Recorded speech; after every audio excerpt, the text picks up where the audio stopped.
দেখুন হাবসন ট্রাক্সের ড্রাইভার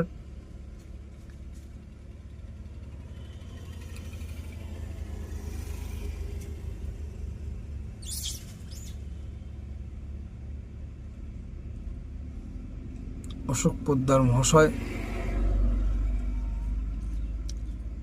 কেওনঝড়ের পাহাড়ের উপরে যে বাদরগুলো থাকে সে বাদরগুলো ওনার খুব প্রিয়। বিস্কুট খাওয়াচ্ছে। দুটো বাদর ছিল এখানে, একটা একটা করে আস্তে আস্তে সবাই আসছে, দেখতে পাচ্ছেন।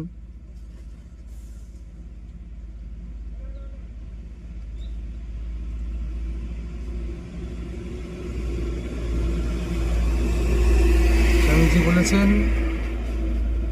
জীবে প্রেম করে যেইজন সেইজন সেবিছে ঈশ্বর। উনি অবশ্যই সেই কাজটাই করছেন। দাও দাও দাও দিচ্ছিল, দাও।